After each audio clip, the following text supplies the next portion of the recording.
가장 정확하게 그리고 많은 사람이 이해할 수 있게 쉽게 평가해 주시는 그런 유명한 국제 정치 학자입니다. 오늘 나와주셔서 정말 감사합니다. 고맙습니다. 근데 어저께 그 독일의 이제 슈피겔지 하면 뭐 전 세계가 다 아는 가장 그렇죠. 유명한 시사 주간지인데요. 거기서 이런 보도를 했어요.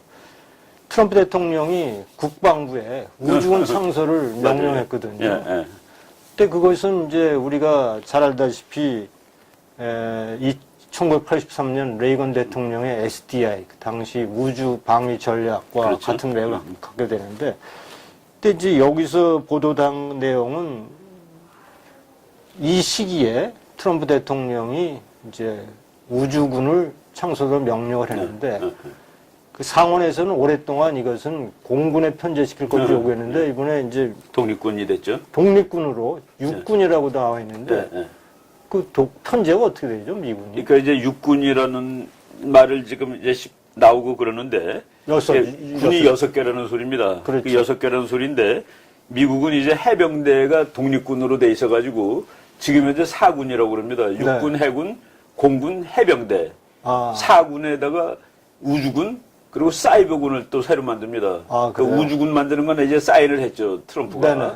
이제 사이버군은 아직 사인은 안 했는데 다 계획을 다 가지고 있습니다.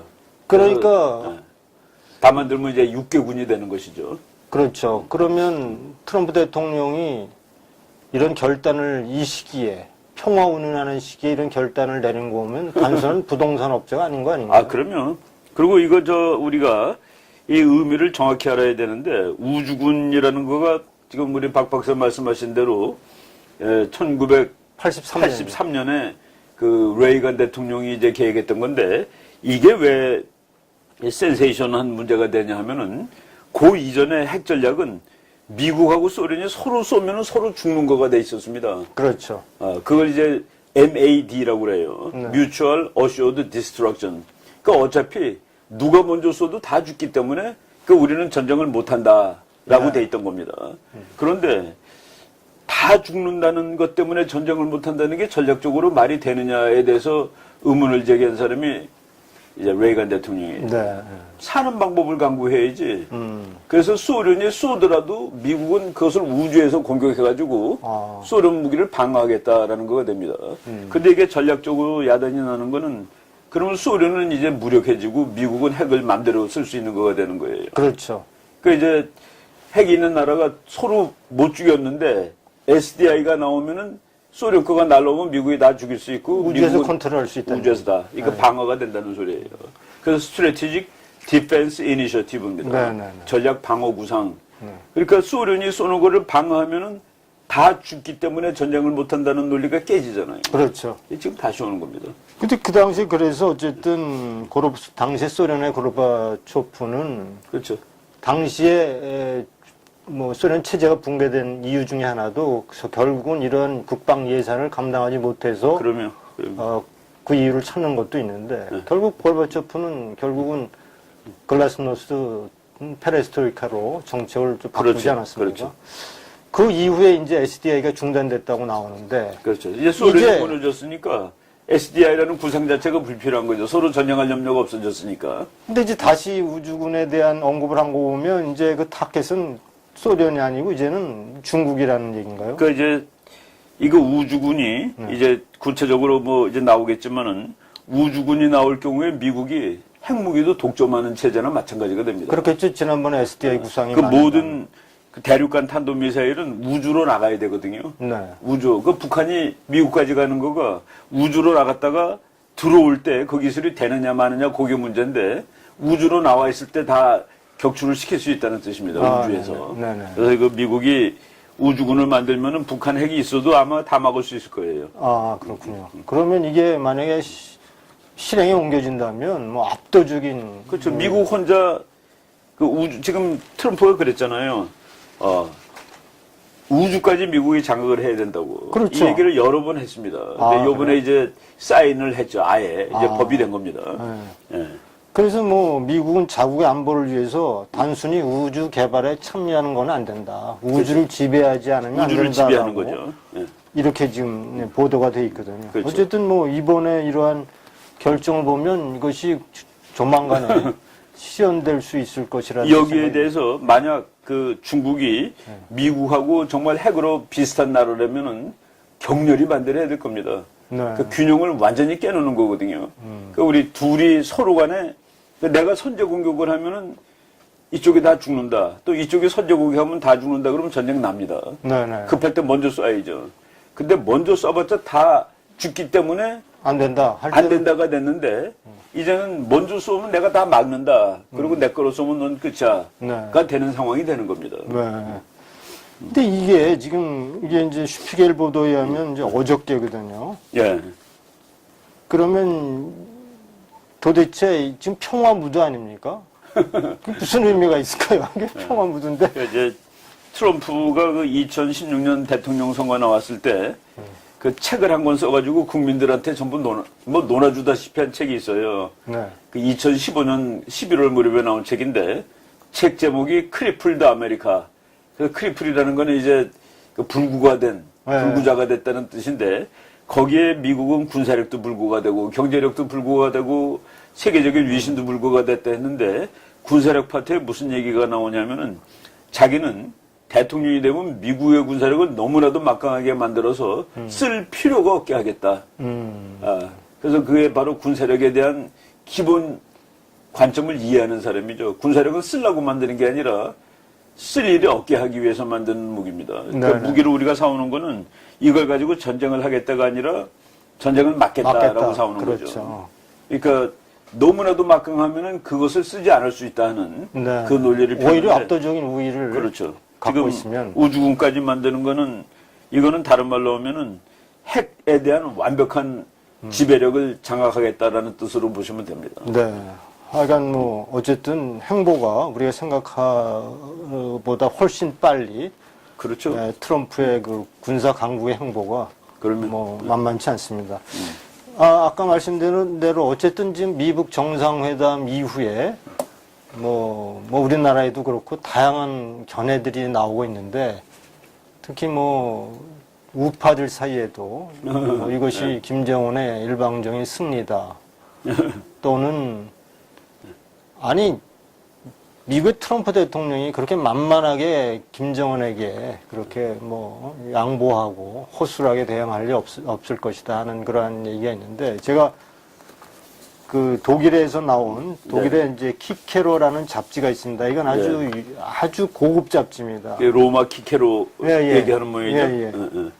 그거는 아주 식사층과 정치인들이 아주 집중적으로 보는 아주 고급 시사 월간지인데 지난번에 그 펠릭스 릴리라는 기자도 키케로라는 잡지에 글을 자주 실는데 거기에 이제 이 글이 실렸어요. 클라우스 뮬한이라고 하는 이제 정치학자인데 중국 전문가로 알려져 있습니다. 예. 이 기사가 기사를 이제 이 키케로라는 잡지에서 달았는데요. 6월 15일. 그러니까 미국 정상회담 이후에 3일 후에 실었는데 이분은 이제 인민공화국 중국이라는 책을 작년에 써서 독일에서 많은 인기를 얻은 그런 학자라고 하는데 어디 우호적인 체인가요? 중국에 대해서? 중국에 상당히 우호적인 체죠. 예, 근데 이분이 뭐라고 컬럼을 썼냐면 싱가포르의 진정한 승자는 누구냐 하는 제목의 기사를 썼고 그 내용은 결국은 중국이라는 얘기입니다. 승자가. 그래서 우리가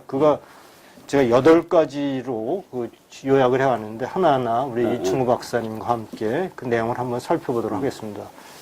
이 클라우스 뮬한 교수가 컬럼에서 얘기한 첫 번째는 트럼프가 북한의 역사상 최고의 선물을 안겼다. 한미 군사훈련을 중단하고 3만 명에 달하는 주한미군 철수 가능성까지 언급했다라고 이제 지적을 한 겁니다. 근데 이거에 대해서 우리가 짚고 넘어가야 될 게 주한미군 철수는 트럼프 대통령도 할 수 없다라는 것이 이미 지난 그 의회에 대한 결정이죠. 어떤 미국 하원하고 미국 하원에서는 5월 하순 그리고 미국 상원에서는 그 회담 직후에 그 주한 미군을 22,000명 이하로 내릴 경우에 그러니까 지금 현재 28,000 이제 28,500이라고 이제 그냥 네네. 수상으로 나오는데 트럼프가 얘기할 때는 32,000명이라고도 얘기하고 맞아요. 그게 이제 오르락 내리락 합니다. 이게 상황에 따라서 또 병력이 이동을 하니까. 그런데 그 어느 수준의 플렉시빌리티는 인정을 하고 그 뭐 군사 전략상으로 이제 오르락 내리락 하니까 그러나 22,000명 이하로 병력을 줄일 경우에는 반드시 의회의 승인을 얻을 것, 네. 의회에 보고할 것이라는 이 법안이 통과가 됐습니다. 아, 그래요? 그러니까 트럼프가 군대를 철수시키지 못하게 돼 있습니다, 지금 현재. 그러니까 국회의 뭐- 허락을 받지 않는 한. 뭐 우리도 그렇고 중국도 그렇고 대한민국에서 아무리 트럼프조차도 대통령이지만 주한미군 철수할 때는 할 수가 없다. 그렇죠. 국회 의회 그렇죠. 승인을 받아야 되는 대통령이 혼자서 독단적으로 결정할 수 없게 안전장치를 만들어 놓은 것이죠. 네. 그다음 두 번째가 중국은 1950년 한국 전쟁 이래 줄곧 주한미군 철수를 바래왔다. 주한미군으로 인해서 중국 인민 해방군이 그걸 감당하기 위해서 100만 명이 필요하대요. 100만 명이. 100만 명이 필요하대요. 그렇죠. 막기 위해서. 그렇죠. 그렇죠. 중국은 어떤 경우라도 압록강 국경에 맞대고 있는 미군과 대치 상황을 막으려 한다. 이러한 중국의 이해가 이번 미국 정상으로 인해서 관철됐다. 결국 중국이 승리를 했다. 이런 보도인데요. 뭐 아까 얘기했다시피 주한미군은 그렇게 간단하게 철수될 문제가 아니에요. 그리고 이분이 연세가 어떻게 되시는 분이에요? 그 클라우스 뮬란이라는 교수가. 이분이 거의 뭐 한 50대 중 60 가까이 되는 분 같아요. 이 두 번째 문장은 이거 틀린 문장이에요. 네. 1950년 한국전쟁 이래 줄곧 주한미군 철수를 중국이 소원해왔다. 소원해왔다. 그렇지 않습니다. 그렇지 않은 게 언제냐면은 1968년에 네. 그 닉슨 독트린이라는 게 나오는데 네. 그 닉슨 독트린이 이제 이 미군을 아시아에서 빼는 거잖아요. 그렇죠. 한국에서도 빼고 뭐 그런 거 할 때 그때 중국의 그 외무장관이라고 중국의 외교를 담당하던 사람이 주레입니다. 주레. 네. 주한미군 못 나가게 했습니다. 그 사람이. 아, 그래요? 네, 주한미군 못 나가게 한 거가 주한미군이 나가게 되면 한반도의 안정이 깨지고 안정이 깨져가지고 전쟁이 날 가능성이 높아지는 건 중국의 이익에 위배된다. 그래가지고 오히려 주한미군 나가는 거를 중국이 반대한 겁니다. 아, 그렇군요. 그래서 이 사람은 이 사람은 팩츄얼 에러예요. 이거는. 네네. 그리고 주한미군의 기능이 과거에는 뭐 우리 책에 보면 다 나와 있는 얘기입니다. 북한의 남침을 막고 한국의 북침도 막는 역할이라고 그랬습니다. 네. 그러니까 한반도 안정이 주한미군의 역할이에요. 중국을 견제하는 뭐 그런 건 물론 있지만은. 그래서 이렇게 단순하게 얘기하는 거는 틀리고, 줄곳은 아니에요. 나가려고 그럴 때 좀 있으라고 얘기한 적도 있었다는 말입니다.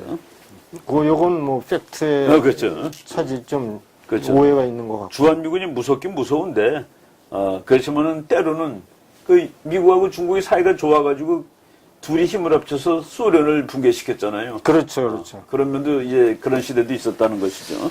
중국은 어떤 경우라도 압록강 국경을 맞대고 미군과 대치하는 상황을 막으려 한다. 이렇게 이제 얘기를 주장하는. 이거는 뭐 맞는 얘기죠. 주한미군, 미군이 압록강까지 가 있는 건 정말로 중국한테는 불편하죠. 그렇죠. 이거는 뭐 정책으로 막는 걸 뭐 소원하고 있는 거는 사실입니다. 근데 이제 이런 가능성이 미군이 압록강, 그러니까 북한의 미군이 주둔할 가능성이 전혀 배제되지는 않죠. 어떻게 보면. 지금 이제 미국의 희망사항은 북한에 미군이 있다면 얼마나 좋을까겠죠. 그렇죠, 전략적으로. 중국은 북한에 미국이 있으면 결코 안 된다고. 결코 안 된다니까 당연히 미국은 거기가 있으면 얼마나 좋을까가 되는 것이죠. 최근에 이제 우리가 지난번에 미북 정상회담 합의사항 1호가 조미 관계를 이제 개선 안 개선하고 되죠. 뭐 그렇게만 돼 있지만은 뭐 만약에 오히려 지금 남한은 북한과 중국과 러시아에 가까워지려고 그러는데 김정은 오히려 미국과 가까워지려고 그렇죠. 지금 그러는 아주 재미있는 현상이 벌어지고 있습니다. 미국이 보기에 대한민국이 한국하고 동맹국인데 야, 너 중국하고 너무 친한 것 같아.가 되는 것이죠. 네. 근데 우리가 알고 있듯이 북한하고 중국은 이렇게 사이가 좋은 나라는 아닙니다. 무지하게 사이 나빠요. 그렇죠. 심지어는 시진핑이 김정은이 죽여버리라는 얘기도 한 적이 있었고, 그리고 북한의 강건 종합군관학교, 그게 이제 육군사관학교입니다, 우리나라 말로. 거기에다가 김정은이 그 플래카드를 붙여놨던 적이 있었는데, 거기에 김정은. 네. 김정은이 중국은 배반자 우리의 적이라고 쓴 플래카드를 오랫동안 붙여놓고 그런 적도 있습니다. 그 두 나라의 관계가 우리가 아는 것처럼 이렇게 뭐 찰떡궁합의 관계 절대로 아니에요. 그리고 지정학적으로는 적이래야 맞는 것이죠. 그렇죠. 근데 이제 이념상으로 동지인데 지정학이 이념보다 더 강합니다. 국제정치 그 분석할 때는. 네. 네. 그러니까 뭐 이익에 따라서는 뭐 김정은도 미국에 당연하죠. 미국과 이제 국교를 개선하고 미군도 지금 다만 문제가 미국하고 국교를 개선한 다음에 김정은 정권 그 1인 독재 수령 지배 체제가 민주국가의 그 본산인 미국하고도 수교한 다음에도 버틸 수가 있느냐는 이제 그건 자기 숙제죠. 자기 숙제죠. 3번 미국 정상회담으로 트럼프는 북한을 정상국가로 인정한 것은 물론 중국이 남북한 양국의 막강한 영향력을 행사하는 주도 국가임을 인정했다 이런 얘기인데요. 이 사람 좀 그런데 아니 지금 북한하고 미국하고 1대1로 직접 통하게 된 상황에서 이게 무슨 어떤 의미가 있는 말입니까? 미국이 북한하고 직거래를 하는 상황을 만들었는데 여기서 뭐 중국이 남북한 양국의 막강한 영향력 오히려 지금 미북 정상회담에 중국이 아웃돼 있는 상황이나 마찬가지였잖아요. 그렇죠. 그러니까 계속 불러대니까 트럼프가 기분 대단히 나쁘다라고 노골적으로 얘기했고 이제 김정은이 두 번째 중국을 갔다 온 다음에 미북 정상회담 안 한다라고 잠깐 그랬잖아요. 그렇죠. 그래서 5월 22일 날 한국 대통령이 이 백악관 방문했을 때 트럼프가 물어봤습니다. 김정은이 중국 갔다 오더니만은 갑자기 이 미북 대화 안 하려고 그런다고. 그러면서 자기 거기 기분 나쁘다라고 영어로 아예 I don't like it. 나 이거 기분 그렇죠. 나쁘다고 아주 노골적으로 그랬죠. 얘기를 했습니다. 네. 그래서 이거는 조금 좀 현상을 정확히 묘사한 거가 아니에요. 네. 미국은 북한하고 직거래를 텄습니다. 그리고 심지어 요새 나오는 말이 뭡니까? 전화 그냥 걸라고. 그렇죠. 김정은은 뭐 언제든지 나한테 직접 전화 걸라고. 그게 중국이 아웃된 것이지 중국이 한반도 문제의 주도 국가가 됐다는 거가 어떻게 설명이 돼요, 이게? 그렇죠. 그 다음에 네 번째, 중국 지도부는 지금과 같이 북한의 고립과 대결 구도가 지속된다면 정권의 몰락은 불가피하다고 인식해왔다. 이건 맞는 얘기인데, 그래서 정상회담에 나온 거 아니에요? 그렇죠. 뭐, 그냥 놔두고 몰락하니까 살라고 나온 것이죠, 북한이. 그렇죠. 다섯 번째, 중국은 이번 미북 정상회담을 통해 기대하지 않았던 행운을 잡았다.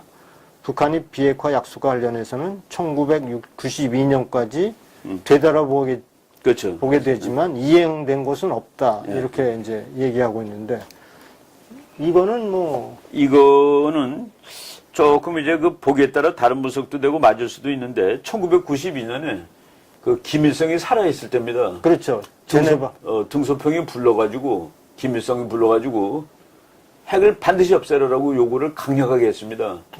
그때가 이제 무슨 맥락이었냐 하면은 이제 한국에 와 있는 미군 핵을 뽑아달라고 중국이 요청을 한 거예요. 근데 미국이 우리가 핵을 철수하려면은 그럼 북한이 핵이 없어야 된다. 그래서 등소평이 김일성을보다 아주 다그쳤습니다. 반드시 없애라. 근데 미국 핵은 나갔죠, 사실은. 그렇죠, 나갔죠. 근데 북한은 안 나간 건데. 그런 의미에서. 그런 의미로 이제. 이해합니다. 그 다음 여섯 번째. 중국과 북한은 전략을 공유해왔고, 이번에 트럼프 덕분에 목표를 이루게 되었다. 그러니까 이 트럼프 미북 정상회담 전에 아주 긴밀하게 중국과 북한이 협의를 하고 공동으로 대처했다라는 소식으로 들리는데,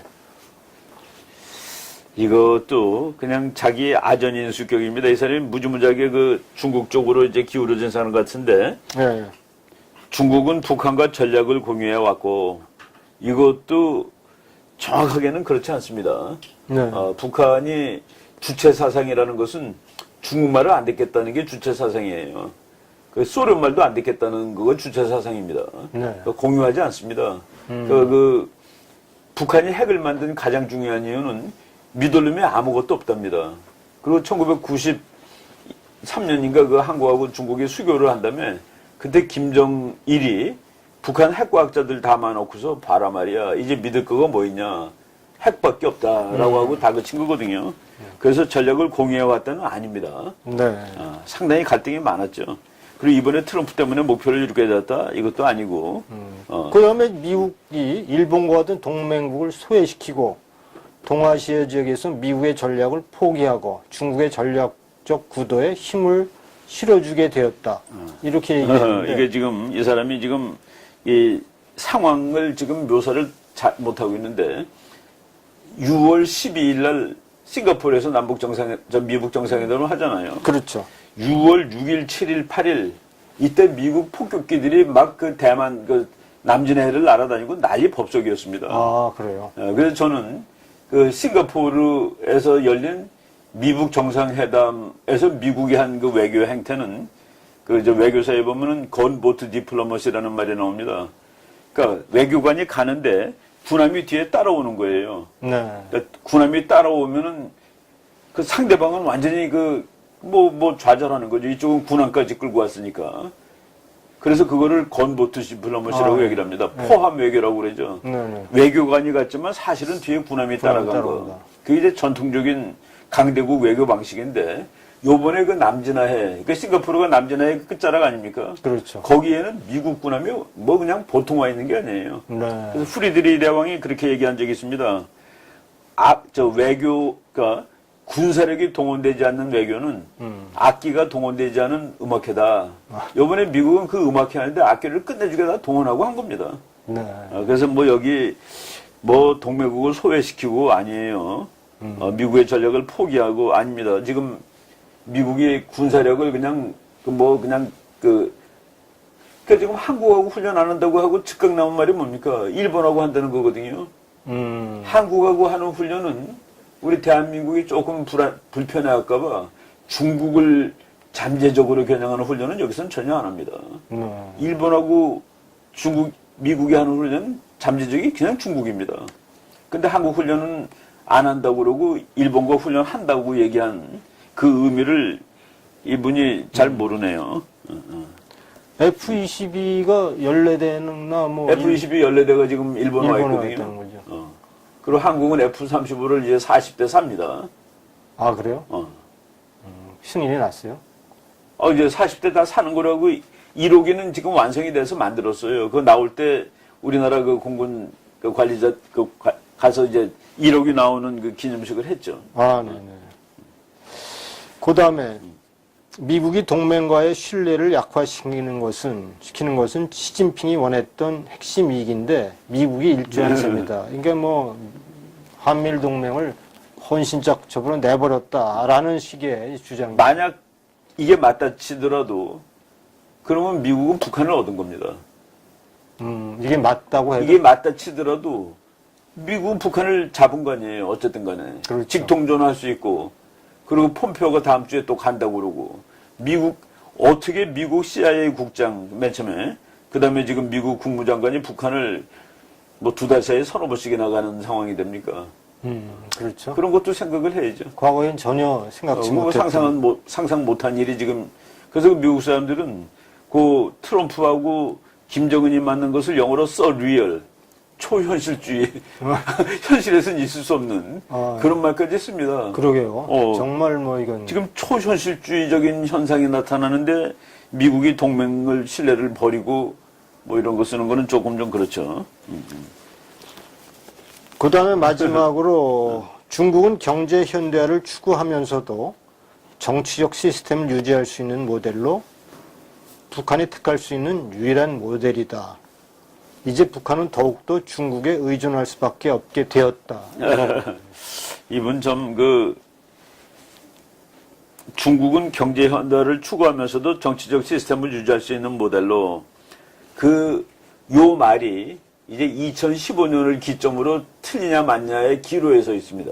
네. 이제 보통 보면은 그 정치학 이론이 경제 발전이 어느 이상 되면은 민주화는 자동으로 온다라고 돼 있습니다. 그죠? 국민소득이 그 미국의 아주 유명한 학자가 쓴 나온 지 몇십 년 된 논문이에요. 세이모 마틴 립세트라는 교수가 쓴 논문인데 우리는 어렸을 때 그 논문 읽고 막 분노했었습니다. 뭐냐면은 민주주의는 경제 발전의 산물이다. 그래서 가난한 나라가 민주주의 하려고 애써봤자 그거는 안 된다. 그 우리 가난할 때 민주주의 하자고 막 그러면서 화가 났어요. 그 논문 보고. 그 50년대에 나온 논문입니다. 그런데 이 사람이 주장한 거가 지금 돈으로 국민소득 $10,000 정도가 되면은 이게 민주화가 터지는 거예요. 경제발전 고만해도 좋으니까 민주주의 하자. 그게 우리나라의 경우는 1987년도입니다. 네. 한국은 그거를 넘었죠. 그렇죠. 근데 중국이 지금 거기에 도달해 있는 겁니다. 중국은 이제 그 시험을 넘기면 이제 지금 못 넘기고 있습니다. 그렇죠. 지금 이제 못 넘기고 있다는 기로에 건 있는 뭐냐면은 중국이 이제 국민들이 민주화를 해달라고 여기까지 온 거예요. 이제 터지기 직전인데 그거를 터줘야지 되는데 누르고 있죠. 그거를 내리누른다는 거는 시진핑이 권력을 몇 배로 강화하는 겁니다. 시황제라는 말 나오는데 이거를 내리누르게 되면은 우리나라에도 만약 그 역사를 거꾸로 적용시켜 보면은 그때 전두환 대통령일 때 그 직접 선거로 바꿨잖아요. 그렇죠. 6.29 선언. 그렇죠. 그거 하는 대신에 그냥 계엄령을 전국으로 확대하고 더 내리누르는 그 상황을 지금 시진핑이 하고 있는 겁니다. 네. 그래서 이게 정치 핵심을 유지하는 모델이다. 오케이. 아직까지 몇십 년은 그게 모델인가 했는데 결국은 프랑스의 기소르망이라는 사람이 있습니다. 네, 네. 그 사람이 우리나라 신문에 그 인터뷰를 했는데 그 우리 기자가 세계 많은 나라 사람들이 중국을 모델로 삼고 있지 않은가 질문했더니 누구도 중국을 모델로 삼고 있지는 않다라고 대답을 했습니다. 요거는 좀 이 사람이 중국이 이제 뭐 완벽한 모델, 모든 시험을 다 이겨낸 모델로 이제 그렇게 판단하고 있는 그렇죠. 거죠. 예. 근데 지금 시험이 아직 안 끝났습니다. 시험이 아직 안 끝났죠. 그리고 지금 위기에 봉착해 있습니다. 위기에 봉착해 있어요. 근데 만약에 이 베를린 이 미란 교수의 이러한 분석이 옳다면 사실은 대한민국으로서는 치명타죠. 그럼 뭐 중국이 주도하고 동아시아를 중국이 이끌어간다면 이게 미국의 대전략이라는 맥락을 전혀 무시하고 쓴 겁니다. 그렇죠. 우리 입장에서도 만약 이 분석이 옳다고 한다면 자유통일도 물 건너 간 거고. 그렇죠. 오히려 분단에 고착하는 물론 오히려 중국이 가지고 노는 중국의 그렇죠. 분단국가죠. 조선시대에 사대주의를 강요한 그러한 뭐 구도가 될 가능성이 크다. 그 언론인들이 이 사람도 뭐 그냥 그 글 쓰는데 이거 이렇게 잘 써야 됩니다. 이 사람은 뭐 이렇게 큰 맥락이 아니라 거기 몇 마디를 가지고 썼는데 전체적으로 봤을 때 조금 북한은 더욱더 중국에 의존할 수밖에 없게 되었다. 이것도 그렇고 북한이 택할 수 있는 유일한 모델이 중국이 아닌 거가 김일성이 있을 때, 김정일 있을 때 북한의 관리들이 중국을 갔다 와서 보고서 중국식으로 개혁 개방을 해야 됩니다라고 얘기를 했더니 김일성이가 뭐라고 대답을 했냐면 그러면 우린 다 죽어 그랬습니다. 그래서 중국은 종심이 길어. 그러니까 종심이 길다는 거는 예를 들어서 휴전선이 있는데 서울은 40km, 평양은 200km잖아요. 그러니까 평양이 종심이 깊은 겁니다. 네. 그러니까 전쟁이 나면 평양이 더 안전한 거예요. 그러니까 서울은 너무 가까워. 근데 중국은 종심이 길고 자기네들은 종심이 너무 짧다. 즉 자본주의라는 이 체제 붕괴적 요소가 들어왔을 때 자기네는 적응 못하고 무너진다라고 얘기를 한 겁니다. 북한. 그렇죠. 김일성이가. 그래서 우리는 문 닫고 핵폭탄 만드는 수밖에 없어가 된 것이죠. 네. 중국도 지금 위기가 오는 데까지 몇십 년 걸렸는데 지금 오고 있잖아요. 네. 중국 유튜브도 못하는 나라가 중국입니다. 네. 어쨌든 뭐 통제를 해야만 견딜 수 있는. 그렇죠. 그러니까 요번에 이제 우리가 지난번에서 계속 나왔던 얘기가 비핵화를 할 테니까 체제 보장을 해달라는 얘기 아닙니까? 근데 체제 보장, 그동안에 이제 우리가 쭉 얘기했습니다만 독일 언론에서 지적한 것이 역사의 저승사자라는 제목의 그 사람을 심져 있어요. 그러니까 이제 북한은 핵을 갖고 있던, 핵을 포기하던 죽을 수밖에 없다. 왜냐하면 핵을 갖고 있으면 미국한테 죽고 핵을 포기하면 북한 주민들에게 죽는다는 얘기거든요. 그래서 역사의 저승사자의 그 손길을 피할 수 없다라는 보도를 그 뉘앙스로 오랫동안 보도해왔어요. 그렇죠. 어디 같은 신문입니까? 아니요, 그거 전혀 다른 신문이죠. 그걸 보면서 그럼 체제 유지를 만약에 비핵화 대신에 미국에 요구한다면 그럼 체제 유지를 어떻게 해줄 수 있죠? 그러니까 이게 이제 그 체제 유지하고 정권 유지를 그 생각해 봐야 됩니다. 지금 트럼프가 한 말은 그 북한이 미국하고 대화를 하고 그리고 핵을 다 없애면은 북한은 아주 위대한 경제 및 그렇죠. 그 파이낸스 번영의 나라가 될 것이다. 번영 금융 국가가 될 것이다. 그거 지금 트럼프 김정은이 보고 온 겁니다. 위대한 경제 및 금융 국가, Great Economic and Financial State, Financial Power라고 그랬죠. 싱가포르. 그렇죠. 근데 그럼 싱가포르처럼 북한이 싱가포르가 되면은 이 체제가 유지된 게 아닙니다. 체제가 바뀐 완전히 거죠. 대변혁하는데 이 대변혁한 체제에서도 김정은이 계속 권력을 유지할 수 있느냐가 지금 관건입니다. 그러니까 그 권력을 유지하려면 어떻게 되죠? 근데 역사적으로 못하죠. 그러니까 제가 이제 이 얘기를 드리는 거는 주석궁을 미군이 지켜줘야죠. 그렇죠. 미국 해병대가 지켜주면 되죠. 그럴 가능성도 국제 정치에서는 그러니까 이제 아주 정말 더 쉽게 얘기하면은 미국이 북한을 김정은 체제를 보장해 주겠다. 그거를 그 체제라는 게 금융국가로 바꾸는 것이 아니고 김정은이를 살려주는 거라면은 권좌에 계속 있게 하는 거라면은 미군이 들어가서 중국이 공격하면 막아주고 한국이 공격해도 막아주고 북한 주민이 덤벼들면 진압해주고 그러면 체제 보장이 되는 거죠. 그렇죠. 그건 뭐 하나의 우리가 상상해 볼 수 있는 건데 이것이 불가능한 상상은 아닐 거죠. 또. 근데 이제 거기서 김정은이가 북한 주민한테 나는 지금 북한이 핵을 없앤다고 얘기를 할 때 주민들을 어떻게 설득할까가 제일 궁금합니다. 그러니까요. 지금 몇십 년 동안 정말 배고픔을 참고 그렇죠. 다 정당화 시켰거든요. 미국이 우리를 죽이려고 하기 때문에 이걸 만들 수밖에 없다. 그렇게 해가지고 했는데 갑자기 와서 이제 이걸 없애도 사는 방법이 생겼다라고 얘기를 하면은 북한 주민들이 그럼 왜 미리 하지 지금 와서 해가지고 우리를 다 이렇게 몇십 년 동안 굶었느냐 그럼 뭐라고 대답할게요? 그럼 뭐 이제 이게 지금 정치적으로 딜레마죠. 논리적으로 이게 참 앞뒤가 안 맞는 얘기라는 얘기입니다. 근데 이제 또 하나 우리가 또 하나의 관점은 미국 정상회담에 대해서 우리가 이렇게 많은 이제 얘기들을 하고 있는데 우리 입장에서 남한의 입장에서는 좀 한심한 것 같아요. 왜냐하면 핵이라는 것이 결국은 가장 큰 피해자가 우리인데 우리는 미국 정상회담에 대해서 논평을 하고 있지 우리가 비핵화는 우리가 요구해야 되는 거 아닌가요? 우리가 뭐 나서서 말이죠. 우리가 이제 직접 당사자인데 지금까지 행동한 걸 보면 직접 당사자가 아니라 직접 당사자가 미국인 것처럼 행동하는 그러니까 거예요. 말이죠. 그러니까 그거는 이제 좀 우리가 잘못한 부분이죠.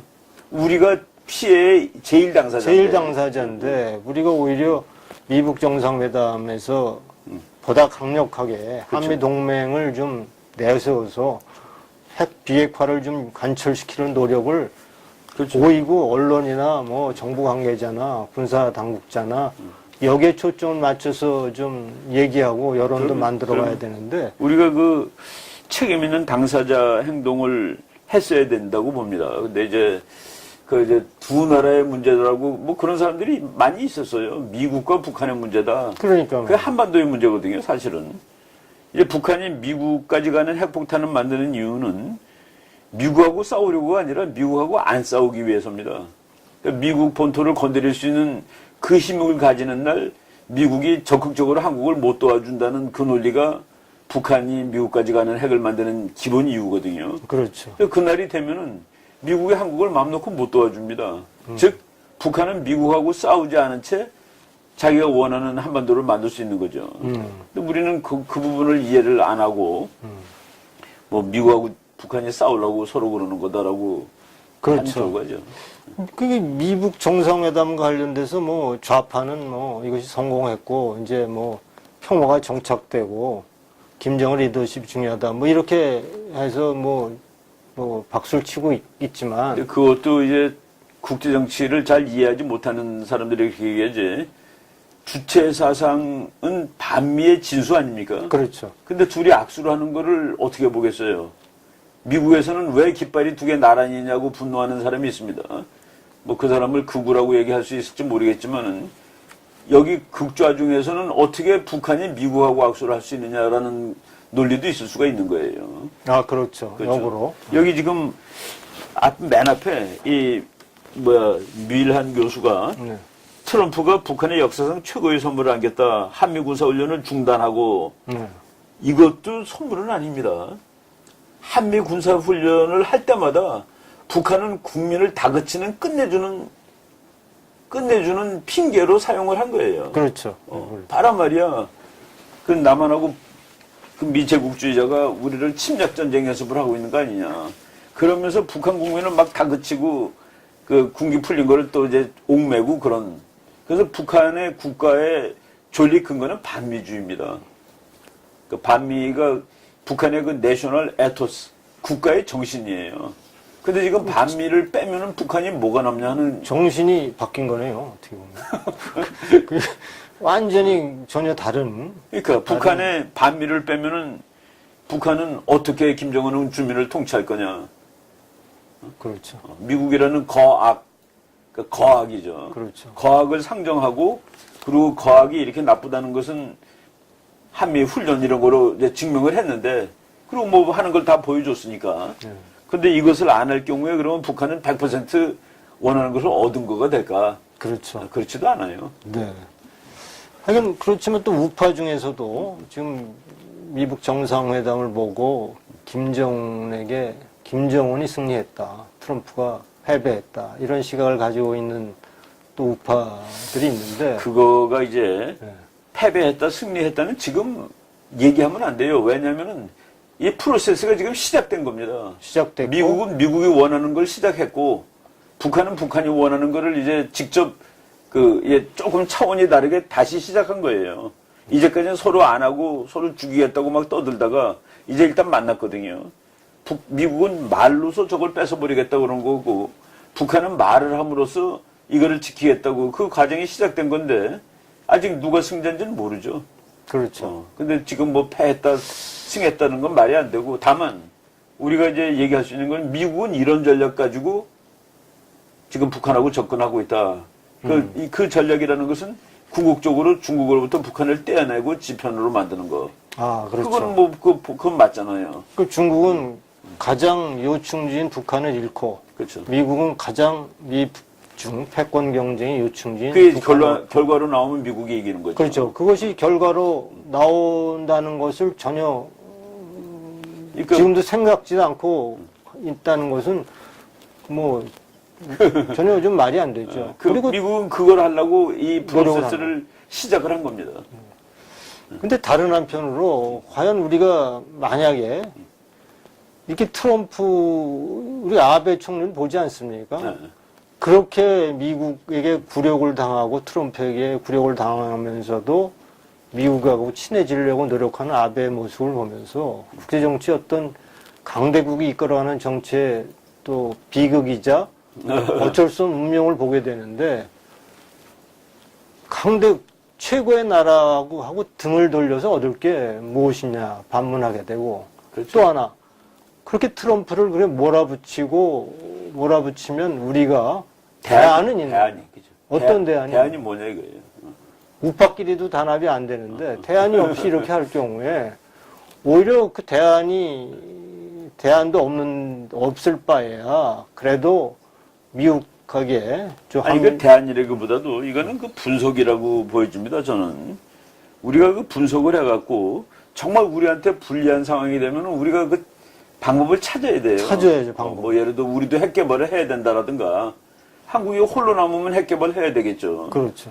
뭐 그런 그 구체적인 방안을 찾아야 되는데 그냥 뭐 트럼프가 그냥 뭐 배반했다라든가 트럼프가 졌다라든가 이렇게 얘기하는 거는 그리고 강대국이 약소국하고 북한하고 미국은 강대국 대 약소국 아닙니까? 그렇죠. 둘이 대화를 해가지고 강대국이 일방적으로 지는 경우는 일단 없습니다. 네.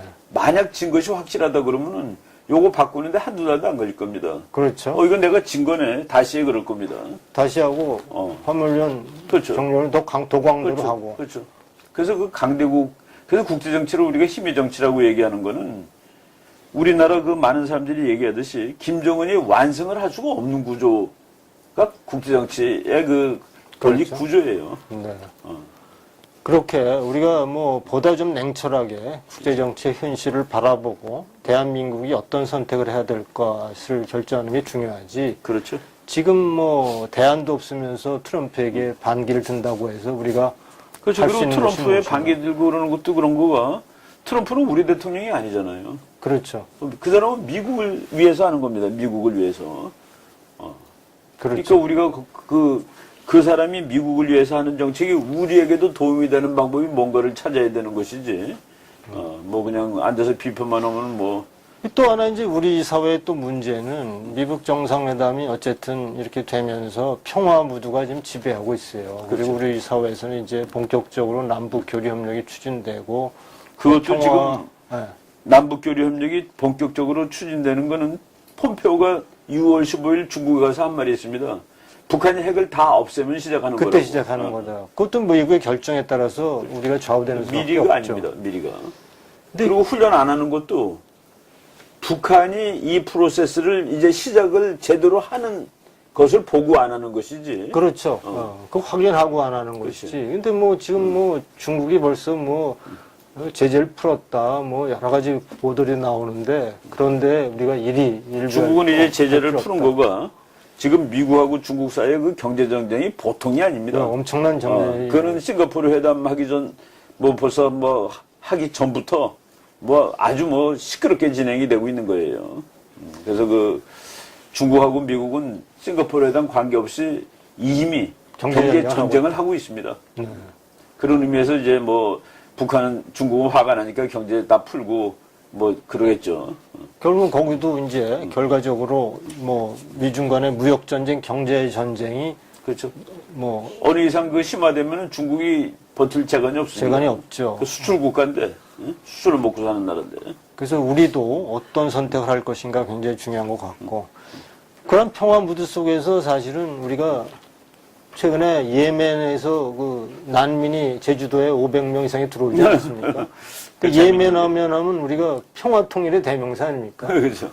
우리나라가 지금 평화 통일을 한다고 하는데 예멘은 평화 통일한 후에 25년 동안 싸웠어요. 그렇죠. 내전 일으키고 전쟁하고 지금은 콜레라가 창궐하고 빈곤한 나라가 돼 있고 이제는 대한민국까지 난민이 밀어닥치는 그것이 평화 통일의 결과죠. 자유를 빼놓은 이제 평화 통일. 우리나라가 이제 평화 통일에 매몰돼 있는 우리 사회 현상을 또 미국 정상회담과 같이 보게 되는데 자유가 빠진 평화가 의미가 있나요? 그렇죠. 자유. 그러니까 우리가 이 자유라는 거가 이게 목적이 돼야 되는 것이죠. 자유로운 삶을 살기 위해서 독재 정부하고도 싸운 것이고, 그렇죠. 자유로운 경제 생활을 하기 위해서 공산주의에 반대하는 거고. 그렇죠, 그렇죠. 다 근데 그게 빠지면은 뭐 노예 생활 뭐 이런 것도 전쟁만 안 하면 다 평화는 아닌 거죠. 자유가 있어야지 진짜 평화가 되는 거죠.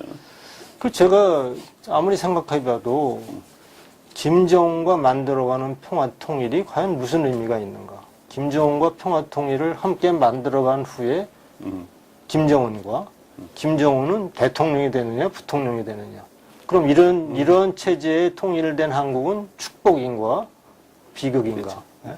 이걸 되돌아보면 우리는 자유 통일의 필요성을 절감하지 말 수밖에 없고. 독일이 통일된 이후에 사실은 예상치 못한 통일로 어려움을 많이 겪었지만 뭐 통일 28년 차 오늘의 독일을 보게 되면 정치적으로나 경제적으로 정말 강국이 되지 않았습니까? 그렇죠. 통일 과정에서 이유는 한 가지입니다. 제가 보기에. 자유와 경제적으로 시장의 가치를 지켜낸 것이 오늘의 독일을 만들었다. 그렇죠. 그런 의미에서 우리도 평화통일이란 이름하에 그냥 막연하게 김정은과 오늘날 논의되는 이러한 논의를 경계할 필요가 있다. 그런 의미에서 지난번에 우리가 이충근 TV에서 이 박사님하고 얘기한 그 자유통일 칼리지한 얘기를 했는데 자유통일 칼리지가 23일 날 이제 개교를 합니다. 이제 며칠 안 남았네요. 네네. 지금 50여 명이 신청을 했는데 당초의 목표는 60명인데 아직 네. 이틀간 추가로 신청할 기회가 있으니까 여러분 자유통일에 대해서 우리가 함께 논의하고 통일에 대비하는 그런 학습의 장, 소통의 공간을 자유통일 칼리지에서 만들고자 하니까 여러분 아직 시간이 있을 때 한 10개, 한 7, 8개 자리가 예. 아직 있는데 계속 관심 많이 보여주면 좋겠고요. 이충 박사님이 아주 또 명강의를 해주는 미중 패권 경쟁과 대한민국의 선택이라는 주제로 또 많은 준비를 해놓고 있습니다. 또 우리 말씀 드릴 수 없지만 지금 탈북 외교관, 탈북 공작원 이런 사람들의 강의도 준비되어 있으니까 여러분 많이 좀 참여해 주시기 바랍니다. 오늘은 어쨌든 뭐 지금 미국 정상회담 이후에 우파조차도 생각이 다르지만 우리는 결국은 자유 대한민국, 자유 통일을 위해서 결국 우파가 서로 이해하고 이런 면에서 섣부른 주장과 섣부른 반미적 생각보다는 그래도 우리가 긍정적으로 나아갈 수 있는 그런 방안이 뭔가. 결국은 참 세계 최강의 나라. 그 박사님 또 저 생각은 미국이란 나라를 도덕적인 잣대로만 보는 것에 대해서는 어떻게 생각하세요? 미국이 무슨 가치를 잃어버렸다 뭐 이런 얘기를 하는데. 네. 미국의 가치를 잃어버렸다는 거가 그 미국 기자가 트럼프한테 질문했어요. 네. 지금 당신이 북한의 김정은의 그 휴먼 라이트 레코드를 옹호해주고 있다. 아, 그렇게 질문했어요? 그 디펜딩 김정은's 휴먼 라이트 레코드. 어떻게 그런 일이 가능하냐라고 질문했더니 트럼프 대답이 재미있어요. 당신과 당신의 가족이 핵폭탄에 맞아 죽지 않기 위해서 내가 그렇게 했다라고 얘기를 했습니다. 당신과 당신의 가족이 핵폭탄에 맞아 죽지 않는 것이 더 급하기 때문에 그래서 그렇게 얘기를 했는데 미국의 그 언론 같은 데서 다 그런 얘기가 다 나왔어요. 어떤 그 보수 언론인데 거기는 이렇게 나왔습니다. 아무리 이 정치적인 필요가 있다고 하더라도 그러니까 영어로 직접 읽으면은 틴폿 킬러 그러니까 하찮은 살인자에 불과한 김정은에게 그렇게 얘기했다는 건 너무 과했다라는 것만 그런 말이 있습니다. 그리고 그게 바로 사실은 안전장치예요.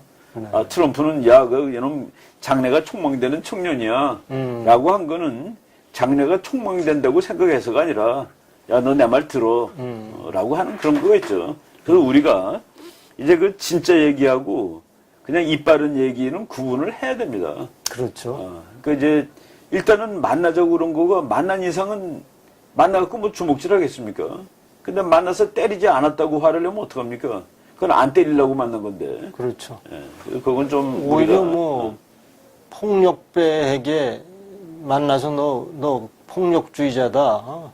뭐 그렇죠. 칼을 갖고 있다. 뭐 이런 식으로 계속 몰아붙이기만 하면 뭐 그렇죠. 사실은 대화를 하기로 시작했으니까. 더 반발하겠죠. 그래서 그 현상을 우리가 인정을 해줘야 됩니다. 트럼프가 그런 얘기 다 했어요. 자기가 뭐 알랑거리는 거 이런 거 그 이제 영어로 디플로매틱 플래터리라고 그럽니다. 외교적으로 아첨 떠는 거예요. 그런 얘기 다 했는데 그 자기가 그 얘기할 때 자기도 다 안다 말이지. 다 알고 근데 이제 어쩔 수 없이 그럴 때도 있는 거다라는 말도 다 했습니다. 네. 그리고 이제 지금 아까 제가 프로세스라고 그랬잖아요. 미국이 원하는 건 이쪽으로 가는 겁니다. 북한은 뭐 당연히 핵을 가지고 있는 거겠죠. 그런데 지금은 주목을 하려고 그러다가 일단 만나봤단 말이죠. 그래서 지금 그 약간 스타일을 바꾼 그 국가 간의 그 경쟁이 스타일을 바꿔서 시작된 겁니다. 그렇죠. 그래서 이 프로세스가 시작된 거예요. 그렇죠. 섣불리 결론을 내린다는 그러니까 이제 미국은 자기가 이기는 쪽으로 갈 거고 쟤는 저쪽으로 가는데 어느 순간에 결렬이 되면 그때 또 바로 직전 상황으로 오는 겁니다. 미국이 그렇죠. 폭격하겠다는 상황으로. 그렇죠. 그래서 그거는 지난 트럼프 대통령이 한국을 방문했을 때 우리 국회에서 연설한 것을 보면 트럼프 대통령의 역사 인식과 그리고 한미동맹, 한국에 대한 뭐 현대화 과정, 산업화 과정을 완전히 꿰고 있는 것을 그렇죠. 보고 사실 놀랐거든요. 그리고 최근에 결단을 내리는 그러한 뭐 우주군 창설하고 그리고 그리고 뭐 협상의 기술 이런 데서 나타난 트럼프의 면모는 우리가 지금 미북 정상회담 결과를 두고 트럼프를 부동산 업자라는 비아냥을 하는 건 안 되죠. 얘기하는 것들은 참 너무 무모한 얘기다. 정말 앞으로 이미 시작된 프로세스가 어떻게 결론이 날지는 그렇죠. 국제정치 그 여러 가지 상황이 있을 겁니다. 변수도 많고. 그렇죠. 그 트럼프, 시진핑이 그냥 또 오라고 그래서 갔잖아요. 그렇죠. 이런 것들이 다 변수죠, 앞으로. 결국은 이 프로세스가 어떻게 결말이 될지 저는 이렇게 생각합니다. 그 프로세스 결말은 더 강한 힘을 가진 자가 이끌어가는 것으로 결말이 날 것이다. 이런 생각이 그게 들고. 이제 국제정치의 철칙입니다. 그렇죠. 그런 의미에서 이번에 미북 정상회담에 대해서 그렇게 우리가 섣불리 판단하고 그렇죠. 재단하는 것은 우리 지금 국가에게 결과 안 나왔습니다. 결과 안 그렇죠. 나온 거예요. 우리 국가에게도 좋지 않다 이렇게 생각이 됩니다. 오늘은 어쨌든 독일에서 발간된 이거 아주 분석 분석이지만은 이거에 대해서 우리가 중 박사님 아주 정통한 국제정치 이론가이신 이 박사님을 모시고 함께 나눠봤고 그리고 앞으로 우리가 선택할 일이 어딘가에 대해서 함께 얘기해보는 시간을 가졌습니다. 오늘 귀한 시간 내주신 이충근 박사님께 다시 한번 감사드립니다. 예, 감사합니다. 고맙습니다. 예.